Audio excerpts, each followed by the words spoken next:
네, 여러분 안녕하세요. 산림기사 강사 김희성입니다. 자, 2024년도에도 수많은 분들이 이 산림기사 취득을 위해서 열심히 공부하실 텐데요. 2023년도에 우리 기사 시험에 굉장히 유의미한 변화가 하나가 있었습니다. 뭘까요?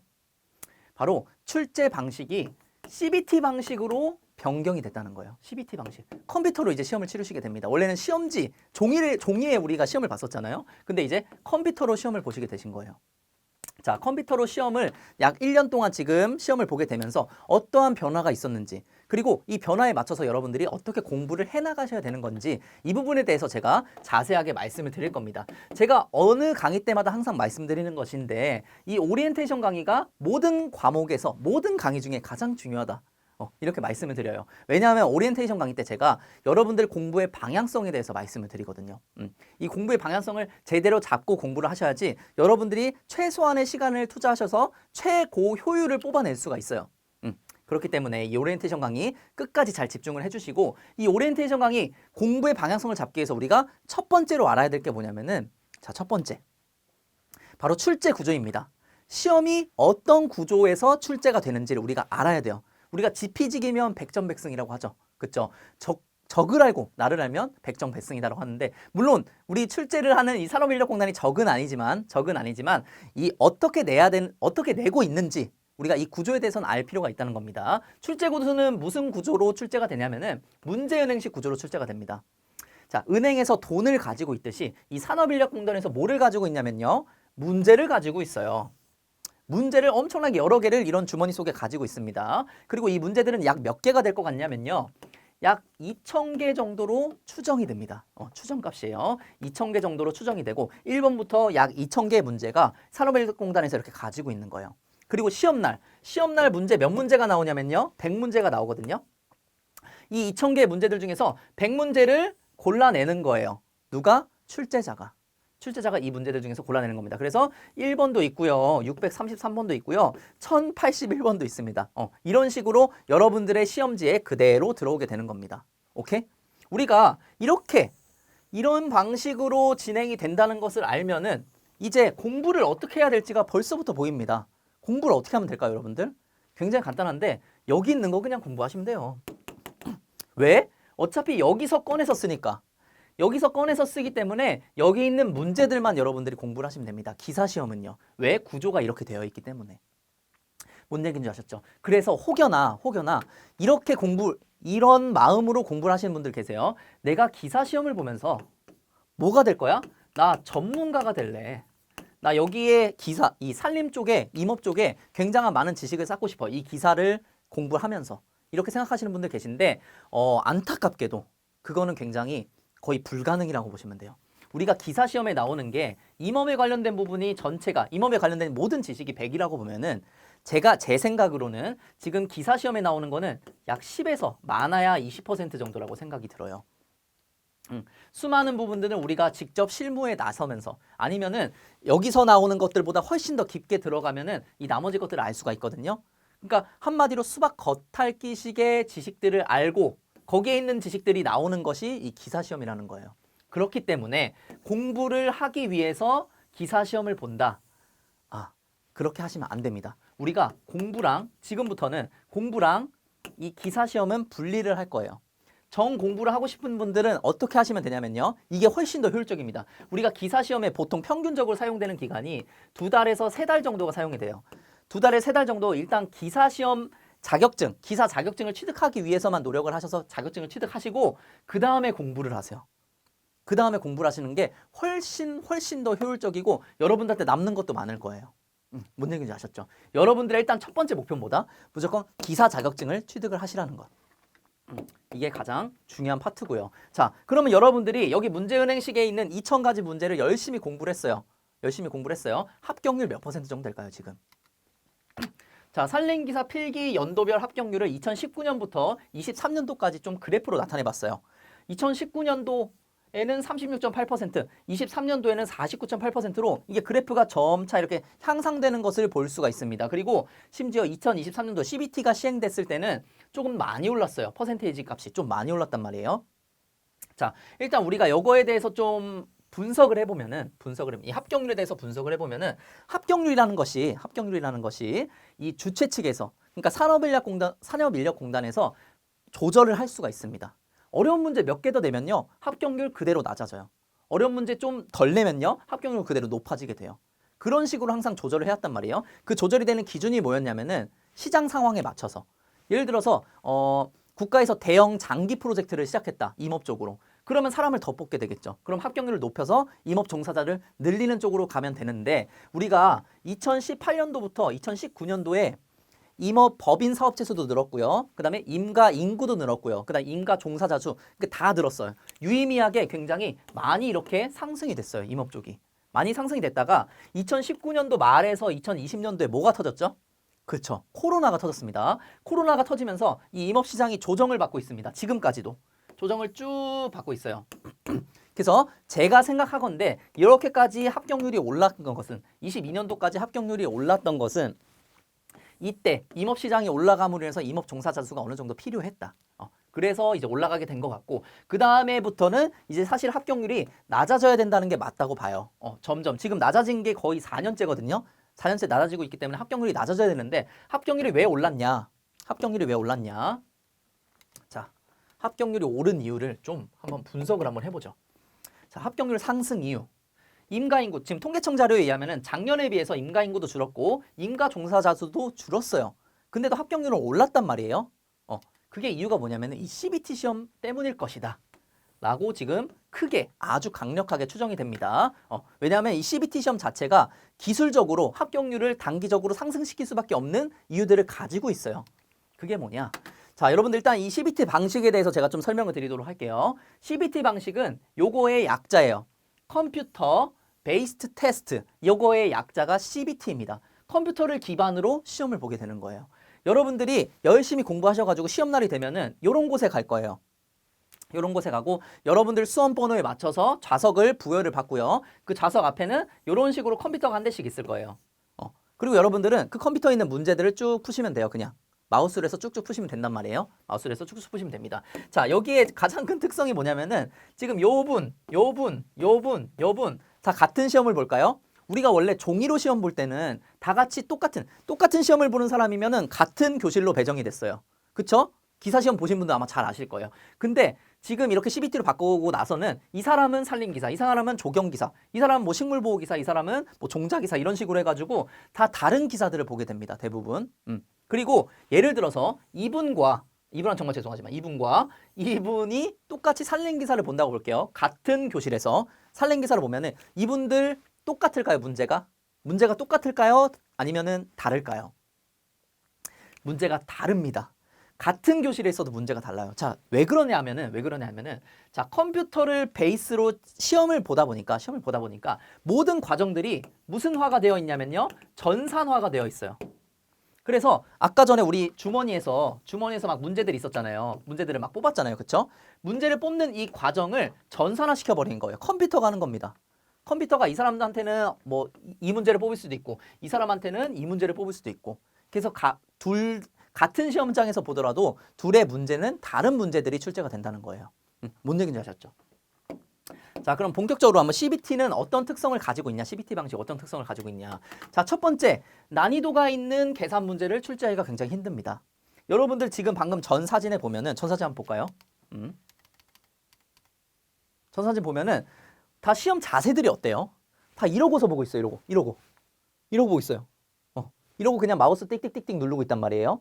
즉 종이로 봤을 때는 우리가 이러면서 풀었잖아요. 그쵸? 근데 CBT로 보다 보니까 다 이러면서 풀고 있어요. 이 이유는 뭐냐면은 직관적으로 풀 수 있는 문제들만 나온다는 겁니다. 그렇게 어려운 문제들이 출제가 안 된다는 거예요. 계산 문제 엄청 줄줄줄 써가면서 하는 그런 문제들 있죠. 그런 문제가 나올 수가 없습니다. 그런 문제가 나올 수가 없고 웬만하면 안 나온다는 거예요. 어려운 계산 문제는 웬만하면 나오지 않는다. 직관적으로 풀 수 있는 문제들이 나온다. 이게 첫 번째 이유고요. 자, 두 번째.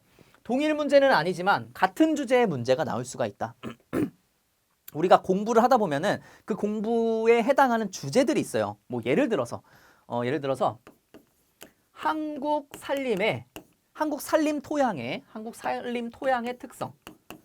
한국 산림 토양의 특성이란 주제가 있다고 볼게요. 한국 산림은 어떤 특징을 가지고 있냐면 첫 번째로 유기물이 많습니다. 뭐 낙엽이라든지 아니면은 동식물의 사체라든지 이런 유기물이 쌓여 있어요. 유기물이 굉장히 많다. 이게 특징이고. 자, 두 번째. 약산성 토양이다. 지금은 강산성이 됐지만 지금은 강산성이 거의 돼가고 있지만 아직까지 뭐 약산성이다. 이런 특징을 가지고 있고. 자, 세 번째. 뭐 소나무라든지 침엽수 중에서는 소나무류 그리고 화렵수 중에서는 이 참나무류가 주요 우점수종으로 있다. 뭐 요 정도 특징이 있다고 볼게요. 요 정도 특징이 있다고 볼게요. 자, 그러면은 원래 우리가 시험지로 시험을 쳤을 때는 유기물이 많다. 이런 문제가 하나가 딱 나왔어요. 그리고 그 다음에는 다른 문제가 나오지 않았었습니다. 근데 CBT 시험 같은 경우에는 유기물이 많다로 한 문제 출제되고요. 약산성이다라고 한 문제 출제되고, 자, 이 소나무나 침엽수가 우점수종이다. 이런 걸로도 시험 문제가 세 문제나 출제가 될 수 있다는 거예요. 같은 주제로. 왜? 전산화가 되어 있어서 아예 랜덤으로 뽑히기 때문에 거의 같은 주제의 문제들이 나올 수 있다는 겁니다. 뭔지 아시겠죠? 이거는 제가 어떻게 알게 됐냐면은 제가 CBT 방식이 시행이 되고 CBT 방식으로 시험을 총 4번 정도 치렀어요. 4번. 기능사까지. 재작년에 이제 기능사까지 치러가지고 총 4번을 치렀는데 4번 다 같은 주제에서 문제가 나왔습니다. 4번 다 같은 주제에서 문제가 나왔다. 그래서 지금 1번과 2번 어려운 문제 내기 힘들다. 그리고 같은 주제에서 문제가 많이 나온다. 이 두 가지 요소들은 여러분들의 합격률을 높이는 요소가 됩니다. 그래서 요것들로 인해서 우리가 합격률이 높아진 걸로 추정이 되고요. 그리고 제가 예상컨대 이제부터는 합격률이 점점점 떨어질 거예요. 시간이 지나면 지날수록. 왜 그러냐?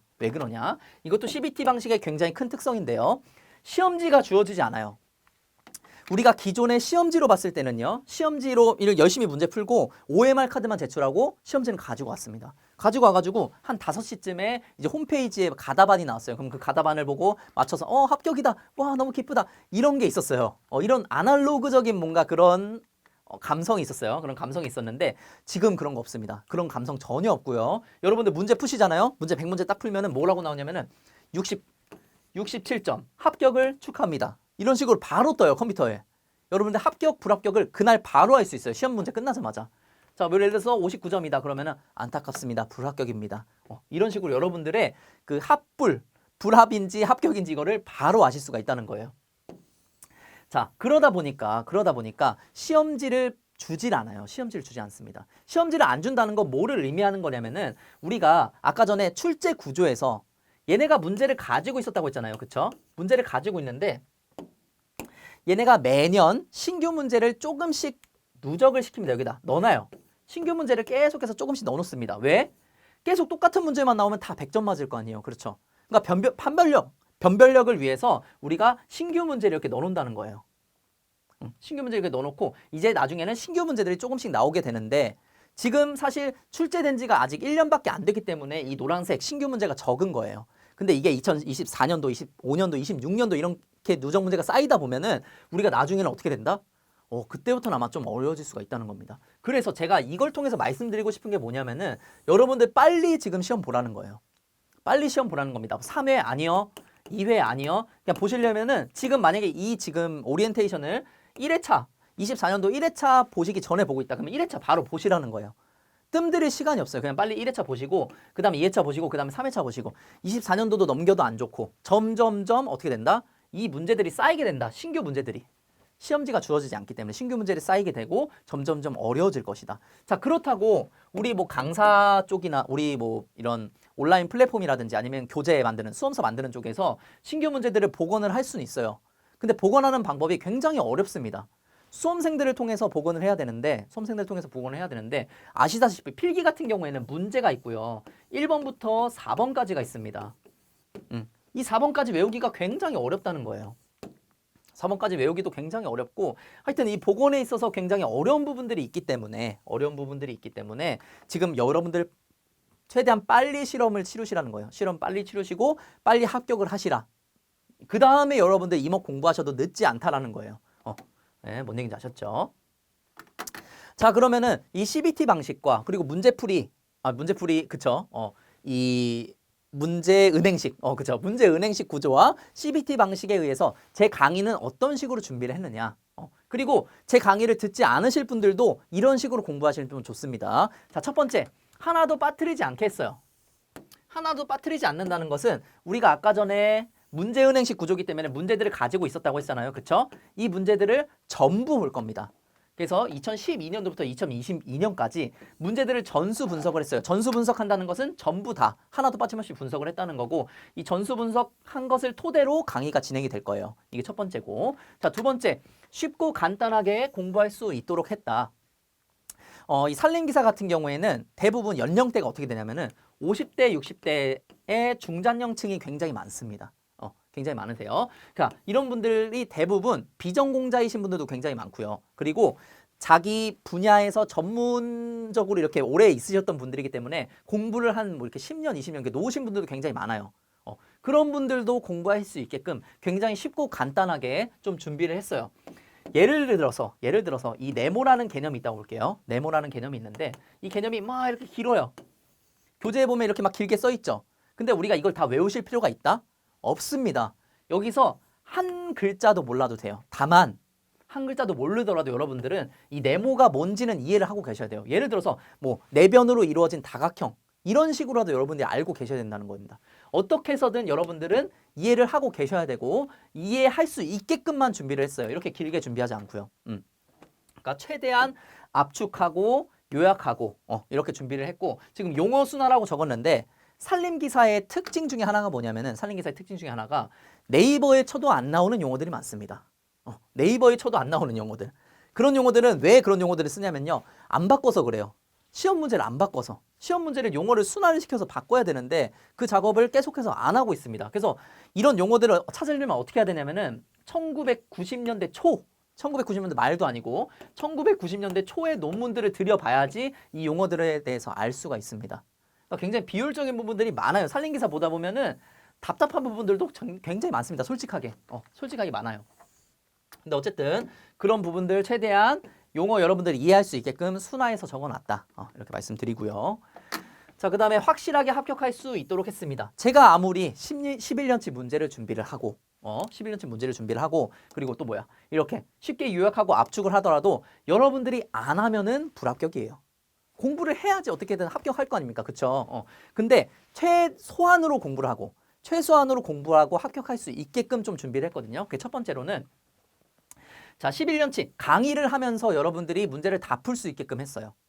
강의를 하면서 모든 문제에 접근할 수 있게끔 준비를 했고, 자, 그 다음에 최대한 이해가 주가 되는 설명 방식으로 했습니다. 우리가 강의를 듣다가 제가 예전에 그랬었는데 저도 혼자서 능동적으로 공부를 잘 못해서 항상 인강을 들었었거든요. 대학교 시절 때 항상 인강을 들었었는데 인강을 듣다 보면은 지금까지 생각을 해보면은 한 번도 처음부터 끝까지 들은 적 없어요. 한 번도, 단 한 번도. 처음부터 끝까지 들은 적이 없어요. 그러다 보니까 제가 이 강의를 시작하면서 첫 번째 제 마음속에 새겼던 게 뭐였냐면은 처음부터 끝까지 들을 수 있는 강의를 하자. 처음부터 끝까지 들을 수 있는 강의를 하자. 그게 뭐 재밌어서 처음부터 끝까지 듣든 아니면 유익해서 처음부터 끝까지 듣든 아니면은 질리지 않게끔 해서 뭐 이렇게 해서 처음부터 뭐가 됐든 간에 처음부터 끝까지 들을 수 있는 강의를 하자. 이런 게 제가 지금 강의를 하면서 굉장히 마음속에 새겼던 그런 문장이거든요. 어쨌든 간에 그런 식으로 여러분들 지금 제가 그 전에를 한번 생각을 해보면은 내가 강의를 왜 안 들었을까? 보면은 이제 강사님들 강의하시다가 이해 안 가는 부분이 있으면은 거기서 뭔가 이해 안 가는데 하면서 거기서부터 뭔가 딱 포기를 해버렸었던 것 같아요. 강의를 안 듣고 그때 이제 혼자서 했던 것 같아요. 그러다 보니까 모든 부분이 이해가 될 수 있게끔 최대한 준비를 했어요. 모든 부분이 최대한 이해가 될 수 있게끔 준비를 했고, 또 여기서 한 가지 추가할 게 뭐냐면은 수강 시간입니다. 시간이 길면은 또 우리 듣기가 힘들잖아요. 그쵸? 요즘에 또 쇼츠 이런 거, 릴스 이런 것도 굉장히 많이 발달해 있기 때문에 굉장히 오랜 시간 강의 듣는 거를 잘 못하세요. 대부분의 분들이. 그렇기 때문에 시간을 최대한 20분 정도에 맞춰서 강의를 하려고 했어요. 한 강의당. 그리고 지금 제가 계산을 해보니까 다른 강의들에 비해서, 다른 기사 강의들에 비해서, 다른 강사님들이 하신 다른 강의들에 비해서 시간이 한 3분의 1에서 2분의 1 수준입니다. 굉장히 짧아요. 강의가 굉장히 짧다. 제가 보니까 한 과목에 15시간 정도 되더라고요. 길면. 한 과목이 길면 15시간 정도 되더라고요. 15시간이면 하루 여러분들 5시간 공부한다고 하면은 3일이면 돌파할 수 있어요. 그쵸? 3일이면 돌파할 수 있고 여러분들 5과목이니까 곱하기 5 해주면은 15일이면은 여러분들 1회는 무조건 완독할 수 있어요. 그리고 강의를 또 그냥 듣습니까? 1.2배, 1.4배에서 들을 수 있잖아요. 그쵸? 이렇게 속도 내서 듣다 보면 여러분들 한 달이면은 뭐 3회, 2회도까지 이렇게 할 수가 있습니다. 그래서 여러분들이 많이 최대한 강의 들을 수 있게끔 그렇게 준비를 했어요. 그리고 그 강의 안에 최대한 모든 내용을 다 넣을 수 있게끔 그렇게 준비를 했다. 이렇게 좀 말씀을 드립니다. 그래서 제가 실제 강의 교환을 보여드리면서 어떻게 강의 준비를 했고 어떻게 여러분들한테 강의를 진행을 할 것인지 이 임도공학의 일부 강의 교환을 토대로 여러분들 좀 말씀을 드릴게요. 임도공학이라는 과목이 있어요. 산림기사에서는 총 5과목이 있는데 그중에 공학 과목이 2가지가 있습니다. 임도공학이랑 이 사방공학이라는 거 2가지가 있어요. 임도공학은 말 그대로 임도가 뭐예요, 여러분들? 산에 나 있는 도로. 산에 있는 도로가 다 임도예요, 임도. 산에 나 있는 도로가 임도인데 임도를 만들 때 기술적으로 필요한 것들이 무엇인지 그 기술적인 부분을 다루는 학문 이 임도공학입니다. 임도를 만들 때 있어서 기술적인 부분을 다루는 학문이 임도공학이에요. 자, 이 임도공학에서 이런 파트가 있어요. 대피소 설치 기준이라는 파트인데 지금 왼쪽에 보시면은 별표가 3개가 있죠. 이 별표는 출제 빈도에 따라서 제가 나눈 거예요. 출제 빈도가 10개 이상이면 일단 별표 3개로 했습니다. 이 대피소 설치 기준이라는 것은 10개나 나왔어요. 10개. 11년 동안 10번이나 나왔습니다. 굉장히 많이 나왔어요. 자, 근데 웃긴 게 뭐냐면은 이렇게 10번이나 나왔으면 굉장히 많은 이론을 해야 될 것 같잖아요. 여러분들이 이것만 아시면 돼요. 이것만 아시면 10문제를 다 푸실 수가 있다. 10문제를 푸실 수가 있다. 그래서 여기에 써 있는 단 한 글자도 시험에 안 나오는 글자는 없다. 자, 보시면 이 대피소 설치 기준에 대해서 좀 설명을 드리려고 합니다. 우리가 산에 가시면은 이런 임도를 보실 수가 있어요. 그렇죠? 지금 이렇게 보이시는 임도를 볼 수가 있습니다. 여러분들 근데 임도가 굉장히 넓나요? 아니면은 좁나요? 대부분의 임도는 좁아요. 왜냐하면은 임도를 넓게 지으면 넓게 지을수록 금액이 천문학적으로 많이 들거든요. 우리가 그냥 아스팔트 도로 깔 때랑 이 임도 만들 때랑 차원이 달라요. 차원이 다르기 때문에 조금만 더 넓힌다고 하더라도 천문학적인 비용이 소요가 됩니다. 그렇기 때문에 임도는 최대한 차가 하나만 지나갈 수 있게끔 하나만 이렇게 지나갈 수 있게끔 만들어놔요. 근데 그러다 보니까 하나가 위로 가고 있는데 어떤 차가 자 이렇게 도로가 있다고 봤어요. 하나는 위로 가고 있어요. 하나 위로 가고 있는데 하나는 밑으로 내려오는 거예요. 이렇게 차가 있는데 자 그럼 어떻게 가야 돼요? 어떻게 비켜갈 수가 있습니까? 그쵸? 이런 상황을 대비해 가지고 이렇게 만들어준 게 뭐냐면은 이게 대피소예요. 아마 산에 등산 많이 하시는 분들 아마 이거 보셨을 거예요. 그쵸? 가다가 오른쪽에 뭔가 공간이 있고 막 이렇게 의자 같은 데 앉는 데 있고 그 차들 올라가다 보면 여기 한번 막 서 있고 보신 적 있으시죠? 자연휴양림 막 이런 데 가면은 이렇게 대피소가 있습니다. 자, 어쨌든 이 대피소의 그런 목적이 뭘까요? 차가 비켜가게 하기 위함이죠. 대피소의 주 목적, 차량이 서로 비켜가게 하기 위함입니다. 오케이. 자, 그 다음에 시험에 나오는 부분이 뭐냐면은 이 대피소의 설치 기준이 나옵니다. 대피소를 어떤 크기로 만들어야 하느냐. 자, 첫 번째로는 대피소가 300m 이내마다 있어야 된다는 거예요. 지금 여기가 대피소거든요. 실제 대피소예요. 이 부분은 찍히지 않았는데 실제 대피소가 이렇게 있습니다. 이 대피소가 여기도 있고 그리고 여기 300m 더 가서 300m 이내에 하나를 더 만들어줘야 된다는 거예요. 그리고 300m 가서 또 하나 이런 식으로 만들어줘야 된다. 그래서 간격은 300m 이내마다 하나씩 만들어줘야 되고 자, 그 다음에 폭 너비 같은 경우에는 5m가 된다는 거예요. 요거 자, 안 보이네요. 자, 요게 얼마? 5m 이상은 돼야 된다. 자, 그리고 길이는 15m 이상이 돼야 된다. 자, 즉 어떻게 하냐면은 이게 5m고 자, 이 정도. 이게 15m. 이 정도는 만들어줘야 된다. 이게 뭐다? 대피소다. 이 정도는 만들어줘야 되고 또 300m 간격마다 하나씩 있어야 된다. 자, 그리고 차 돌림곳 너비라는 게 있습니다. 차 돌림곳. 지금까지는 보시면은 이렇게 차가 와요. 이렇게 차가 오죠.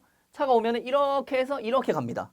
차가 해서 이렇게 가는데 이거는 이제 한 방향으로 갈 때잖아요. 근데 여기서 차를 이렇게 돌려야 될 때 차를 돌리려면은 더 큰 너비가 필요하단 말이에요. 그래서 너비 아까 5m였잖아요. 이 5m를 하나를 더 추가를 해줍니다. 그래서 총 10m짜리를 만들어야 된다. 이게 설치 기준에 적혀 있는 거예요. 차 돌림곳 같은 경우에는 10m 이상이 돼야 된다. 차를 이렇게 크게 돌려야 되기 때문에. 뭔 얘기인지 아셨죠? 뭔 얘기인지 아셨죠? 오케이. 이렇게 하면 여러분들 문제를 다 푸실 수가 있어요. 한번 볼게요. 자, 앞부분 다 필요 없습니다. 우리나라 산림 관리 기반 시설의 설계 및 시설 기준에서 정한 간선임도, 지선임도. 자, 이 말들 다 안 읽으셔도 돼요. 사실은 다 빼시고 그냥 이거예요. 우린 알잖아요. 대피소 설치 기준으로 맞는 것은 대피소 설치 기준 아까 대피소 간격이 있었고 그다음 너비 있었고 유효 길이 있었고 그다음 차 돌린 곳 너비 뭐 이런 것들이 있었잖아요. 자, 뭐 나왔죠? 지금 유효 길이 나왔습니다. 유효 길이 몇 미터 이상이었어요? 아까 여기 5m였고 여기는 15m였잖아요. 15m 이상. 정답 2번으로 해주시면 됩니다. 자, 여러분들 주차장 너비가 혹시 몇 미터인 줄 아세요? 주차장 폭이랑 이 길이가 몇 미터인 줄 아세요? 주차장 폭은요 대부분 2.5m로 잡고요.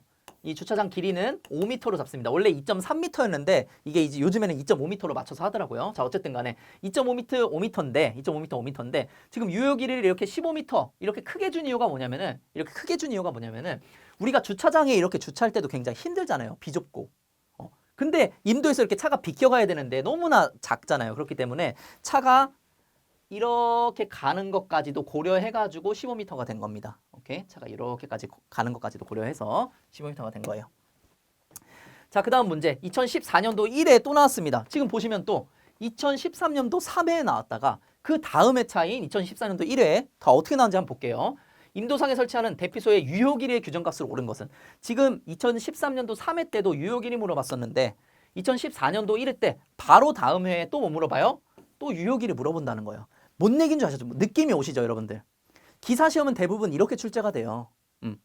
그냥 어떻게 보면은 글씨 몇 개 바꾼 거에 불과합니다. 똑같아요. 내용은 똑같다는 거예요. 그래서 유효 길이 고정가 15m 이상이다. 여러분들이 뭐 이런 거 시설 기준이 뭔지 무슨 법에 있는 시설 기준인지 이런 거 아실 필요가 없다는 겁니다. 문제 풀이에 있어서는. 그냥 대피소만 아시면 된다는 거예요. 자, 그 다음에 대피소의 설치 기준으로 괄호 안에 들어갈 내용이 옳은 것은 괄호 안에는 뭐가 있었냐면요. 대피소의 간격이 가였고 대피소의 너비가 나였고 대피소의 유효 길이가 다였어요. 대피소의 간격은 300m 아까 이내 300m 이내에는 설치가 돼야 된다는 거고 대피소의 너비는 아까 5m였잖아요. 5m. 그 다음에 이거 15m였잖아요. 유효 길이 몇 미터? 15m 이상. 5m 이상 이내. 그래서 305, 15를 골라주시면 됩니다. 305, 15. 정답 1번이네요. 1번. 자, 그 다음에 또 16년도에 나오고 또 17년도에 또 나왔습니다. 임도에 설치하는 대피소의 유효 길이 기준은 유효 길이 아까 15m죠. 이거 15m. 임도에서 대피소 설치의 주요 목적. 대피소 왜 설치한다고 했어요? 차량이 비켜가기 위해서. 2번. 임도의 대피소 설치 간격 기준은 대피소 몇 미터마다? 300m마다. 임도에서 대피소 설치 간격 기준은 대피소 설치 간격 300m마다. 자, 임도의 대피소 설치 기준으로 옳은 것은 너비. 너비는 5m 이상. 이거 맞네. 간격은 300m 이내. 유효 길이는 15m 이상이었죠. 자, 그 다음에 종단 기울기는 자, 여러분들 제가 왜 종단 기울기 여기 문제에 나오는데 종단 기울기 여러분한테 말씀 안 드렸을까요? 필요가 없기 때문에 그렇습니다. 우리가 문제 풀매에 있어서 하등 필요가 없는 문장이에요. 여러분들 뇌에는 들어가는 용량이 정해져 있어요. 그래서 새로운 지식이 들어오면은 예전의 지식들이 빠져나갑니다. 근데 여러분들 아무런 지금 필요가 없는 시험 합격에 있어서 아무런 필요가 없는 이 종단 기울기를 여러분들 머리에 넣는다고 볼게요. 여러분들은 어떻게 보면 약간 그런 부산물들만 계속 쌓이게 되는 거예요. 그렇기 때문에 제가 기사 시험 하면서 아마 여러분들 귀에 닳도록 말씀드릴 텐데 제가 정답을 보는 눈을 기르라고 말씀을 드려요. 항상. 정답을 보는 눈을 길러야 된다. 여러분들은. 기사 시험에 있어서는 기사 시험 볼 때까지 기사 시험 날 때까지 여러분들은 정답만 보셔야 된다. 정답 이외의 것들을 보실 필요가 없다. 정답 이외의 것들 공부하실 필요가 없다라는 거예요. 왜? 우리가 문제 구조 자체가 그렇게 되어 있기 때문에 문제 은행식에서 그냥 거기서 문제가 나오는 거기 때문에 그대로 나오는 것이기 때문에 이렇게 톨씨만 몇 개씩 바꿔서 그대로 나오는 것이기 때문에 여러분들은 무조건 그렇게 하셔야 된다. 정답을 보는 눈 길러야 된다. 자, 2020년도 4회 때 나왔네요. 대피소 설치 기준으로 옳은 것은 300m 이내고요. 너비는 5m 이상이고 유효 길이는 15m 이상이네요. 정답 2번. 대피소 설치할 때 유효 길이 기준으로 옳은 것은 자, 15m 이상이었습니다. 자, 어때요, 여러분들? 저랑 풀어보시니까 어때요? 너무나 간단하죠. 선생님, 이거 괜히 쉬운 거 가져오신 거 아니에요? 아닙니다. 대부분이 이런 정도라고 보시면 돼요. 계산 문제들도 물론 있죠. 계산 문제들도 공식만 알고 계시면 대부분 이렇게 푸신다고 보시면 돼요. 결은 같습니다. 지금 보시면은 유효 길이만 몇 문제 나왔어요, 지금. 유효 길이 여기 한 문제 나왔죠? 유효 길이만 묻는 문제. 자, 유효 길이 두 문제 나왔죠?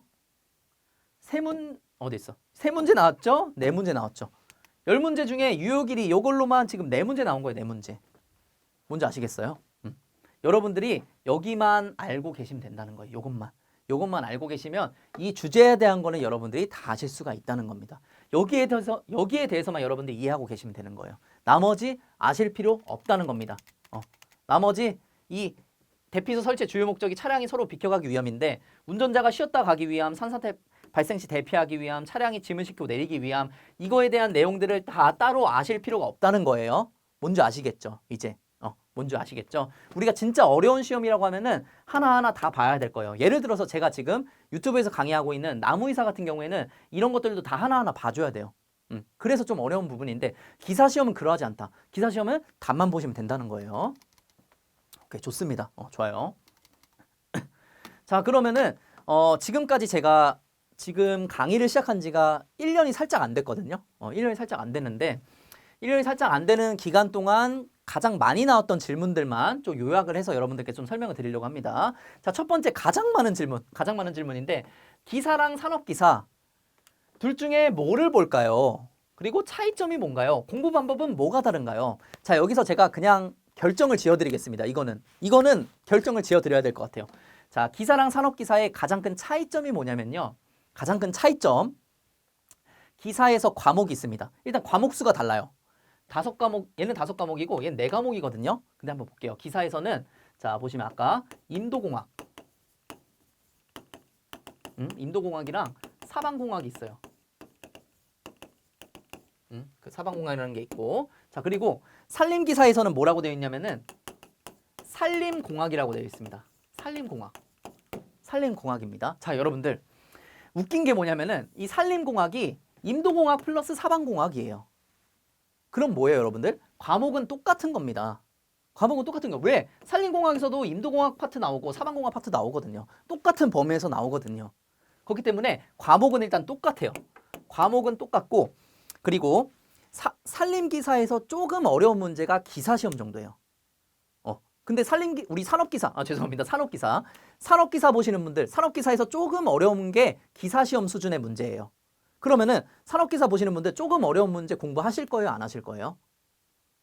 그렇죠. 당연히 해야겠죠. 조금 어려운 문제라도 공부해야 될 거 아니에요. 어쨌든 간에 기사에 준해서 하시면 된다는 거예요. 기사에 준해서 공부하시면 됩니다. 사실 가장 좋은 거는 산업기사 보시는 분들 입장에서 가장 좋은 거는 산업기사 강의를 따로 진행을 하고 산업기사 교재가 따로 나오는 것이 좋겠죠. 근데 그렇게 될 수가 없는 게 일단 너무나 이 시장 자체가 크기가 다릅니다. 기사에 비해서 산업기사가 딱 3분의 1 수준으로 봐요. 응시자가. 3분의 1 수준이기 때문에 이 3분의 1 분들한테 정말 안타깝지만 산업기사에 대한 강의, 산업기사에 대한 교재가 따로 나오지 않습니다. 그리고 기사에 준해서 공부해도 산업기사 무조건 합격할 수 있기 때문에 그래요. 있기 때문에 그렇다. 자, 일단 요거에 제가 차이점은 이렇게 말씀을 드렸고, 만약에 여러분들이 산업기사랑 기사 둘 다 자격이 되시는 분들이 있으실 거예요. 둘 다 자격이 되는 분들이 아마 많으실 텐데, 그때 산업기사를 본 다음에 일단 좀 낮은 다운그레이드로 산업기사를 본 다음에 그 다음 내가 기사를 보겠다 이렇게 생각하시는 분들도 계시더라고요. 이거는 안 좋은 방법이에요. 정말 시간을 버리는 행위입니다. 시간을 버리는 행위고 그냥 기사 보시면 돼요. 기사랑 산업기사가 보통 점수가 오히려 낮게 나오세요. 산업기사에 대한 자료들이 부족하기 때문에 보통 산업기사가 오히려 더 점수가 낮게 나오거든요. 그러니까 둘 다 자격이 되면 그냥 기사 보시라는 겁니다.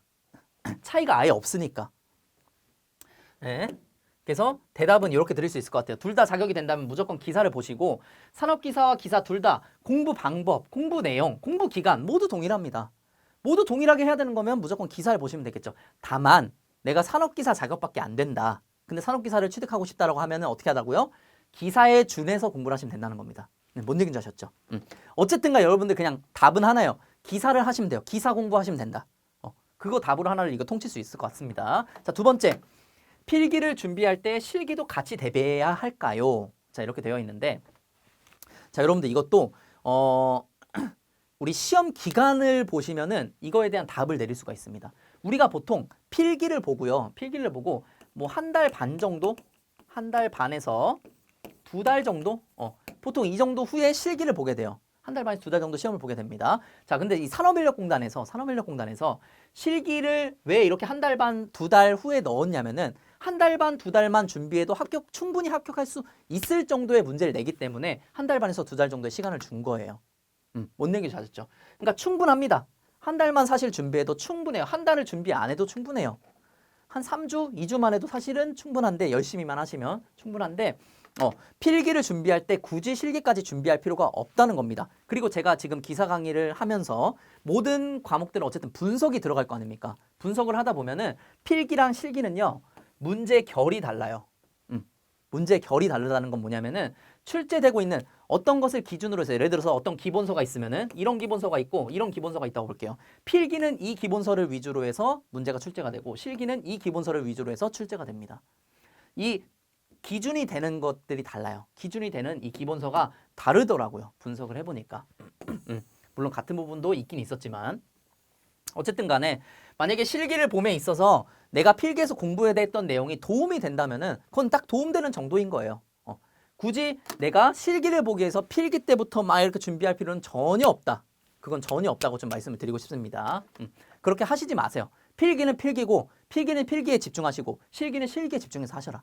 이렇게 답변을 드리고 자, 그 다음에 제 강의를 듣게 되면은 추가 교재가 필요한가요? 이런 질문들도 많이 있는데 아니요, 필요하지 않습니다. 왜냐하면은 우리가 어쨌든 간에 계속 말씀드리지만 출제 구조가 어떻게 된다고요? 문제은행식 구조입니다. 근데 이 문제은행식 구조에 있는 문제들을 거의 다 볼 거란 말이에요. 제 교재 안에서. 교재 안에 다 들어있잖아요, 이게. 그러니까 따로 볼 필요가 없는 거예요. 우리가 출제되는 범위 내에서는 다 볼 거기 때문에 따로 필요하지가 않다. 물론 독학을 하시는 분들은 교재 사서 공부하셔야 되겠지만. 그렇죠.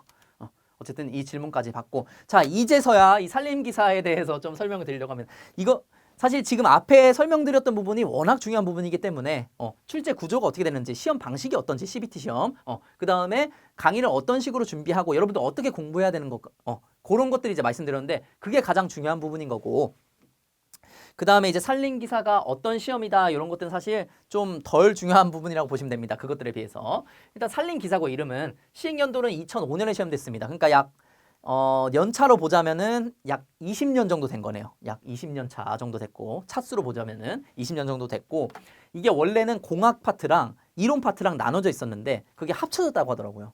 예전에. 종목은 5분야입니다. 산림기사, 산업기사는 4분야인데 어쨌든 간에 그것도 산림공학이 임도공학 플러스 사방공학이기 때문에 똑같이 5과목이라 보시면 돼요. 첫 번째, 우리 산림을 조성하는 데 필요한 이론, 조림학이고요. 그리고 산림을 가해하는 뭐 병해나 충해나 아니면 비생물적 피해 이런 것들을 어떻게 하면 산림을 보호할 수 있을까라는 거를 연구하는 산림보호학. 자, 그 다음에 임도, 우리 산림에 난 도로에 대한 도를 만듦에 있어서 필요한 기술적인 학문, 임도공학이고 자, 그 다음에 사방공학. 사방공학은 이름이 좀 독특하죠. 사방공학은 뭐냐면은 그냥 이거라고 생각하시면 돼요. 토사, 침식, 방지.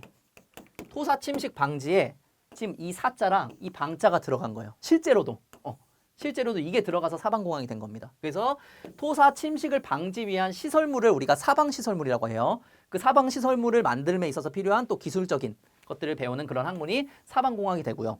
자, 그 다음에 임업경영학 이 파트가 마지막에 나오게 되는데 임업경영학에서는 경영학과 나오신 분들이 조금 도움이 될 수가 있어요. 왜냐하면 경영학에서 나오는 용어들이 좀 많이 나오기 때문에 우리가 산림을 크게 구분을 하면 산림을 누가 가지고 있느냐에 따라서 구분을 하면은 국유림, 그 다음에 공유림, 그 다음에 사유림 정도로 나눠볼 수가 있습니다. 크게.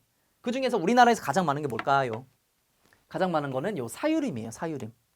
개인이 가지고 있는 산이 가장 많습니다. 자, 그러다 보니까 국가에서 관리를 하는 이 산림청에서 개인이 가지고 있는 산까지 다 집요하게 이렇게 관리를 할 수가 없단 말이에요. 그러다 보니까 이 사유림을 가지고 있는 사람들끼리 모여서 만든 단체가 있어요. 그게 뭐냐면은 여러분들 잘 알고 계시는 산림조합입니다. 산림조합은 그래서 사기업들이 모인 그런 단체라고 보시면 돼요. 사기업이 모인 단체인데 이 사유림이 가장 많다 보니까 산림조합의 힘이 굉장히 세죠. 임업에서는. 어쨌든 이러다 보니 개인이 뭔가 이 살림을 경영해야 되다 보니 직원을 두고 경영을 하게 되거든요. 그래서 여러분들도 기업에 들어가시면 이런 경영 쪽에 들어가셔서 하시게 되실 수도 있어요. 실제로. 어쨌든 이런 것들을 배우는 임업 경영학. 자, 시험은 객관식 4지택일형으로 나옵니다. 그래서 문제가 나오고요. 문제가 나오고 1번부터 4번까지 해서 나옵니다. 그래서 정답을 여러분들 체크를 해주시면 되는 거고요. 과목당 20문항이에요. 그래서 5과목이니까 20 하면은 100문제가 나오는 거예요. 100문장 나오고 과목당 30분인데 여러분 시간은 아예 신경 안 쓰셔도 되는 게 한 문제는 진짜 한 10초, 15초, 마우스 클릭하는 시간까지 해서 한 15초 걸릴 거예요. 별로 안 걸릴 거니까 이거는 걱정 안 하셔도 되고. 자, 그다음 합격 점수는 평균 60점 이상이시면 됩니다. 그러니까 100문제니까 100문제에 100점이니까 한 문제당 몇 점이에요? 한 문제당 1점이에요. 한 문제. 여러분들은 60문제 이상 맞추시면 되시는 거고 40점 미만 과목이 있으시 꽈락이 됩니다. 예를 들어서 내가 다 90점이야. 다 90인데 하나만 35점을 맞았어요. 그럼 뭐예요? 시험 불합격이라는 거예요. 그래서 여러분들 이 5과목 중에서 포기할 건 없다.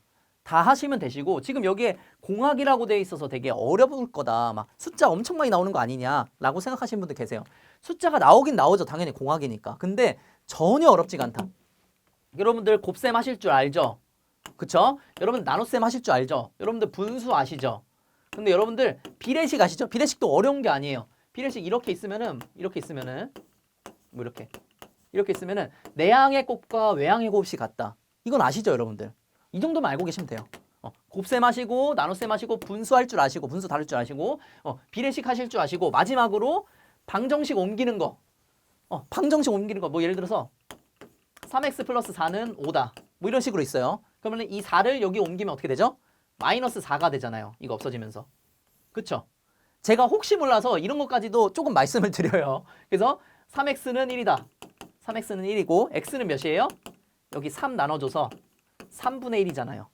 이 정도만 할 수 있으면 됩니다, 여러분들. 이 정도만 할 수 있으면은 모든 문제 푸실 수가 있다. 푸실 수가 있다. 전혀 어렵지가 않습니다. 자, 그리고 필기시험에 합격하시면 여러분들 2년간 유효를 하니까 모르게 예를 들어 집안에 뭐 큰일이 생겼다라고 해도 2년 동안의 유효를 하니까 그 다음 연도까지는 이제 보셔서 여러분들 합격을 해주시면 되겠습니다. 실기 같은 경우에. 자, 그 다음에 늦었지만 저에 대해서 한번 소개를 해보겠습니다. 저는 유튜브에 나무쌤이라는 거를 운영을 해요. 나무쌤이라는 유튜브 채널이 있어요. 여기서는 나무의사라는 그 자격증이 있거든요. 이 나무의사 자격증을 저도 취득을 해가지고 나무의사 자격증을 강의를 하고 있어요. 그리고 저 지금 뭐 하고 있냐면은 직장을 그만뒀어요. 직장을 그만두고 지금 산림기사, 식물보호기사, 조경기사 등 농업 관련 자격증을 강의를 하고 있고요. 여기에 올인을 하고 있죠. 자, 그다음에 나무의사, 이 나무쌤을 하다 보니까 이제 출판할 기회가 돼서 나무의사 수험서 출판을 한 3개 정도 이제 해서 지금 저자로 되어 있고, 자, 그리고 조경, 토목, 시설 관리 업무를 했었어요. 약 몇 년 했었냐면 한 6년 정도 했었습니다. 6년 정도 했었고, 그 취중생 분들이 보자면은 좀 길면 길고, 그리고 우리 더 오랫동안 일하신 분들, 막 20년, 30년 일하신 분들 계시잖아요. 진짜 대단하신 건데, 20년, 30년 일하신 분들이 보시면은, 짧고, 네, 그렇죠. 길면 길고, 짧으면 짧은 그런 경력을 가지고 있습니다. 그런 경력을 가지고 있는데, 제가 그나마 좀 약간 자랑이라고 해야 되나, 뭐라 해야 되나, 라고 보면은, 일을 나쁘지 않게 했던 것 같아요. 일을 못하진 않았던 것 같고, 되게 열심히 했어요. 정말 열심히 했어요. 이거 하나 잡아야 수 있습니다. 너무 열심히 해가지고, 이런저런 한 일을 너무 많이 해봤다. 이 6년 동안 정말 많은 일을 해봤었어요. 정말 많은. 일에 올인을 했었거든요, 완전히. 제가 뭐에 하나 꽂히면 거기에 완전 올인하는 스타일이어가지고, 일에 완전히 올인을 하면서 한 6년을 살았거든요. 그러다 보니까, 많이 지치기도 지쳤지만 굉장히 많은 저한테는 도움이 됐던 것 같아요. 근데 그런 경력들, 그 현장에서 있었던 것들 여러분들한테 조금 그래서 소개를 좀 드리면서 강의를 할 수 있을 것 같고요. 농업 관련 오프라인 강연은 아주 간헐적으로 진행을 하고 있습니다. 오프라인은. 웬만한 오프라인은 잘 못해요. 시간이 지금 그렇게까지 안 나가지고. 자, 그 다음에 이제 가장 중요한 부분이죠. 여기서 가장 중요한 부분. 여러분들이 뭐 어려운 점이나 아니면은 제 강의에서 부족한 점이나 아니면 강의에서 좀 틀린 점이라든지 아니면 강의가 너무 좋다. 강의가 너무 좋다라든지 아니면 합격해서 너무 좋다. 막 이런 식으로 그런 것도 좋고요. 근황이라든지 고민이라든지 뭐든 좋습니다. 뭐든 좋으니까 이 메일로 주세요. 메일로 주시면 좋습니다. 저는 여러분들 메일 오는 걸 가지고 일이라고 생각 안 하고 이건 진심 일이라고 생각 안 하고 저는 쉬는 시간에 여러분들 메일을 답장을 해요. 그러니까 저한테는 쉼이에요, 그게. 여러분들한테 메일 답장하는 게 취미거든요. 그러니까 이메일 언제든 걱정 마시고 이 강의 안 들으시는 분들 좋으니까 메일 주세요. 언제든 메일 주세요. 느리더라도 답장 꼭 드리도록 하겠습니다. 자, 지금까지 제가 이런 대략적으로 설명을 다 드렸어요. 산림기사에 대해서도 설명을 드리고 뭐 공부 어떻게 해야 되는지부터 시작해서 쭉 설명을 드렸는데 가장 중요한 게 뭐냐면은 내가 하지 않으면, 내가 할 마음이 없으면은 결국에는 자격증 취득 못 한다는 거예요. 그래서 제가 우리가 자격증을 취득해야 하는 이유, 이걸 제가 3가지 정도 오늘 말씀을 드리고 오늘 강의 마치도록 하겠습니다. 이거 굉장히 중요합니다. 왜냐하면 동기부여가 돼야지 우리가 공부를 하게 되는 거예요. 자, 첫 번째로 자격증, 좀 현실적인 얘기를 먼저 할게요. 현실적인 얘기로 여러분들이 자격증 취득을 하셨어요. 그래서 취준생분들 자격증 취득을 해가지고 기업에 채용 공고를 넣잖아요. 채용 공고에 이렇게 입사 지원서를 넣잖아요. 입사 지원서를 넣으면은 인사 담당자라든지 아니면은 실무진에서 여러분들의 정보를 보게 됩니다. 정보를 보게 되고 아, 이게 이런 사람이구나 해서 첫인상을 볼 수가 있는 거예요. 면접 전에 여러분들의 첫인상을 이제 판단을 할 수가 있는 거예요. 근데 자격증을 만약에 가지고 있으면은 여러분들 이 사람 산림의 전문가겠구나 이렇게 생각을 할까요? 그렇게 안 합니다. 여러분들이 아무리 산림기사를 가지고 있다 한들, 산림기술사면 몰라도 산림기사를 가지고 있다고 한들 이 인사 담당자라든지 아니면 실무진에서는 여러분들을 전문가로 보진 않아요. 왜냐하면 이제 알고 있거든요. 이 기사시험이라는 것 자체가 기사시험 취득만으로 여러분들이 전문적인 지식을 가지고 있을 거라는 생각은 안 해요. 하지만 무슨 생각을 하냐면은 그래도 우리가 평균적으로 한 2-3달 정도는 노력을 해가지고 평균적으로 2-3달 정도 노력을 해서 기사시험에 취득을 하잖아요. 그쵸? 그러다 보니까 이분들은 뭐라고 생각하냐면은 그래도 이 사람이 최소한의 노력은 했구나. 최소한의 노력은 할 줄 아는 사람이구나 라고 판단을 할 수 있게 됩니다. 최소한의 노력은 할 줄 아는 사람이라고 여러분들 판단을 할 수가 있게 됩니다. 그 정도로 충분한 거예요. 만약에 반대로 여러분들이 자격증이 없는 상태로 학점도 좀 나쁘지 않아. 뭐 3점 후반대고 근데 자격증이 없어. 그러면은 얘네가 뭐라고 판단하냐면요. 이분들이 뭐라고 판단하냐면은 얘 이것도 안 했어. 얘 산림자원학과인데 산림기사도 없어. 가 되는 거예요.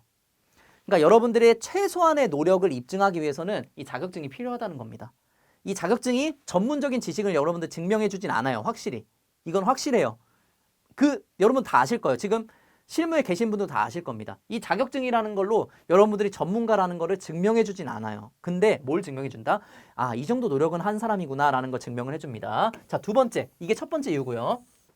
자, 두 번째 이유는 이게 법적 사항으로 봤을 때 여러분들이 할 수 있는 범위가 굉장히 많아져요.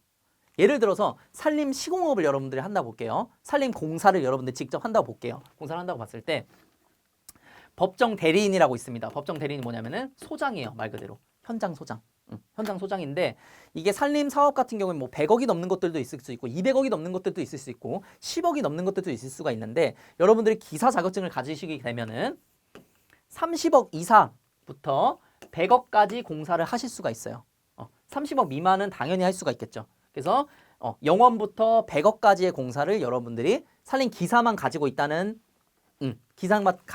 이유 하나만으로 여러분들이 100억까지 공사를 할 수가 있다. 산림 산업기사 같은 경우에는 30억 원 미만, 30억 원 미만의 공사를 여러분들이 하실 수가 있어요. 그래서 여러분들 나중에 혹시 몰라 진짜 혹시 모르고 여러분들 이런 기회가 있을 수도 있습니다. 내가 산림 쪽이 아니더라도 산림 현장 대리인으로 여러분 들어갈 수가 있어요. 그리고 현장 대리인으로 가서 소장을 하시잖아요, 여러분들. 소장을 하시게 되면은 진짜 많이 배워요. 진짜 많이 배웁니다. 이거는 확실해요. 우리 기사 시험에서 배우는 것들 턱도 없이 여러분들 소장 한 번 하시잖아요. 현장 몇 개 소장 한 2번 정도만 하셔도 여러분들 정말 그 분야의 준 전문가는 되어 계실 거예요. 진짜. 그렇기 때문에 그런 기회를 얻어 가실 수가 있다. 이 자격증으로 인해서. 자, 그 다음에 세 번째는 약간 인문학적인 부분이에요. 약간 인문학적인 부분인데 우리가 어쨌든 제가 방금도 말씀드렸지만 자격증을 따려면은 자격증을 취득하시려면은 2-3달 정도의 시간이 걸립니다. 2-3달 정도 시간이 걸려요. 평균적으로. 그럼 여러분들 이 2-3달 동안 친구들 만나고 싶은 거 안 만나고 뭐 어디 놀러 가고 싶은 거 안 놀러 가고 여자친구 만나고 싶은데 남자친구 만나고 싶은데 안 만나고 그리고 자고 싶은데 안 자고 이렇게 시간 투자하셔가지고 2-3달 동안 어쨌든 마음속에 담아둔 상태로 2-3달 동안 열심히 하셔가지고 합격을 하시는 거잖아요. 그쵸? 근데 저도 그렇게 나이가 많지 않지만 인생을 살아가면서 이런 2-3달 동안 투자를 해서 무언가를 얻어내는 것들이 많지는 않은 것 같아요. 손가락으로 셀 수 있을 정도로. 내가 막 몇 년씩 투자해서 한 분야에 하나에 몇 년씩 막 투자해가지고 그거에 대해서 내가 성과를 얻고 이런 거는 사실 많지가 않습니다. 인생에서. 그래서 이 두세 달 노력하는 게 여러분들 인생의 초반부에 기폭제가 될 수 있다는 거예요. 기폭제가. 기폭제가. 큰 기폭제가 될 수가 있다. 그리고 이걸 토대로 여러분들은 더 나은 도전들을 여러분들이 계속해서 선순환적으로 할 수가 있고 결국에 나중에는 여러분들이 정말 큰 성과를 얻으셔서 성공을 하실 수 있다는 거예요. 여러분들 주변에 이런 분들 계실 수 있어요. 진짜. 야, 너는 예를 들어서 5, 60대 중장년층이라고 보면요. 야, 너는 60대 돼가지고 지금 자격증을 취득하려고 하냐. 취득해서 뭐하게 쓰잘데기도 없는 거 왜 취득을 해. 이렇게 말씀하신 분들 계시거든요. 저는 개인적으로 해요. 저는 만약에 제 진짜 가까운 사람이더라도 그런 얘기하면은 저는 좀 마음을 많이 놓을 것 같아요. 진짜로. 극단적으로 마음을 많이 놓고 그분을 만나는 거를 굉장히 회피를 할 것 같습니다. 왜냐하면은 여러분들도 아마 삶을 살면서 많이 보셨을 거예요. 이 사람은 뭔가 머리도 좀 좋은 것 같고 학교도 좀 나쁘지 않고 뭔가 다 괜찮은 뭔가 가지고 있는 자질은 굉장히 많은 것 같은데 일이 항상 안 풀리는 사람들이 있어요. 일이 항상 안 풀리고 잘 안 되고 뭔가 항상 불행한 일들이 많이 생기고 이런 분들이 계시거든요. 이런 분들 대부분 그렇게 생각을 하고 계세요. 한계를 정해놓는다는 거예요. 심지어 지금 나한테까지 그런 소리 한다는 거는 나의 한계뿐만 아니고 남의 한계까지 정해버리는 거거든요. 내가 만약에 500만 원을 벌고 싶어. 내가 내 한계를 나는 500만 원 정도 벌 수 있는 사람인 것 같아 하면은 그 사람은 한 300에서 400 정도 벌 거예요. 근데 만약에 나는 아니야. 나는 한 3천 정도 벌 수 있는 사람이야 라고 하면은 500은 무조건 넘을 겁니다. 거의 한 2천 정도까지는 갈 거예요. 이게 마음먹기에 따라서 다른 건데 이 한계를 내가 정하는 것도 아니고 남이 이걸 한계를 정해버린다? 굉장히 무례한 거고 굉장히 피해를 주는 행위죠. 근데 대부분 그런 말씀하시는 분들이 모른다. 왜? 자기만의 세계에 살기 때문에. 그렇게 생각합니다. 그렇기 때문에 여러분들 제가 이 얘기를 약간 부정적인 얘기를 하면서도 말씀드리고 싶었던 이유가 뭐냐면은 여러분들의 한계를 정하는 사람을 주변에 두지 마시고 여러분의 한계는 여러분들이 정하시고 여러분들의 한계는 여러분들이 무조건 정하시고 여러분들이 할 수 있다고 생각하면은 여러분들이 하시면 될 것 같아요. 여러분들이 마음을 먹었으면은 여러분들 그냥 하시면 될 것 같아요. 주변 상황, 주변에 들리는 말들 이런 거 다 그냥 다 던지시고 여러분들이 하고 싶으면은 여러분들이 해서 이뤄내시면 돼요. 누가 판단할 것도 아니라고 생각하거든요. 내 인생은 내 거니까. 내 인생은 내 거기 때문에 주변에 그런 분들 계시면 나의 한계를 정하는 것 같은 얘기를 계속하는 사람이 있으면은 저는 그 사람은 제 인생에서는 피해만 주는 사람이라고 생각이 들어요. 정말로. 그거는 조언이 아니고 정말 피해. 말 그대로 피해. 그래서 꼭 그런 사람들은 좀 이렇게 멀리 하시고 일단 이게 중요한 게 아니고 여러분들 자격증 취득하기까지 이제 동기부여까지 되셨으면은 바로 지금부터 바로 시작을 하는 거를 추천을 드리겠습니다. 그래서 제 강의를 들으시지 않으시든 여러분들 열심히 노력하셔가지고 자격증 취득하셔서 더 큰 도전들 계속해서 해 나가시면서 여러분들 꼭 성공하시길 바라겠습니다. 자, 여기까지 해서 오늘 강의 마치도록 할게요. 자, 오늘도 제 강의를 들어주셔서 정말 감사합니다. 안녕.